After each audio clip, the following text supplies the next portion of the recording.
ভারতের রাজনীতিতে উত্তাপ যেন থামছেই না। রাজপথের আন্দোলনের আজ এবার ছড়িয়ে পড়েছে পার্লামেন্টেও। ককরোচ জনতা পার্টির নেতৃত্বে বিক্ষোভ কর্মসূচিতে পুলিশি হামলার ঘটনায় বিরোধী শিবিরের তোপের মুখে পড়ে সরকার। হট্টগোলের কারণে মুলতবি করা হয় অধিবেশন।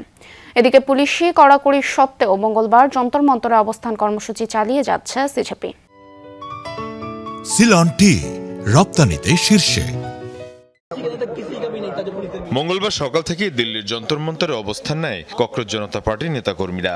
শিক্ষামন্ত্রীর পদত্যাগ সহ সরকার বিরোধী বিভিন্ন স্লোগানে মুখর হয়ে ওঠে পুরো এলাকা। এই কর্মসূচিকে ঘিরে কড়া নিরাপত্তা নেওয়া হয়েছে দিল্লি জুড়ে। পার্লামেন্ট চত্বর সহ বিভিন্ন এলাকায় বসানো হয়েছে ব্যারিকেড। যে কোনো পরিস্থিতি সামাল দিতে প্রস্তুত দাঙ্গা পুলিশও। তবে সোমবারের মতো পার্লামেন্ট অভিমুখে আর কোনো মিছিল করবে না বলে জানিয়েছে দলটি। নেতাদের দাবি, পুলিশের সাথে সংঘর্ষে প্রায় 200 জন আহত হওয়ার পর তারা কৌশল বদলেছে। এখন শান্তিপূর্ণ অবস্থান ও গণসমাবেশের মাধ্যমেই আন্দোলন চালিয়ে নেওয়া হবে।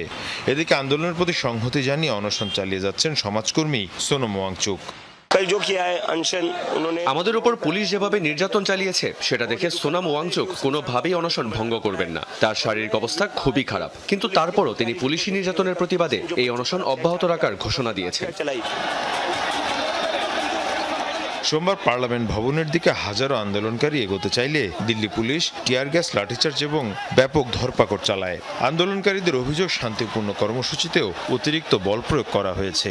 অন্যদিকে পুলিশের দাবি, নিষেধাজ্ঞা অমান্য করে পার্লামেন্ট এলাকায় প্রবেশের চেষ্টা করায় পরিস্থিতি নিয়ন্ত্রণে এসব ব্যবস্থা নেওয়া হয়।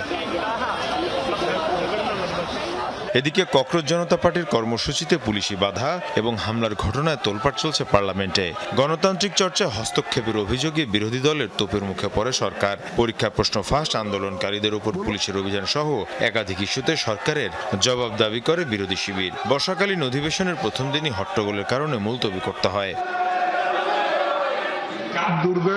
পরীক্ষার অনিয়ম এবং দুর্নীতির বিরুদ্ধে সোচ্চার হয়েছে শিক্ষার্থীরা, অথচ তাদের উপরেই লাঠিচার্জ করা হয়েছে, টিয়ার গ্যাস ছোড়া হয়েছে।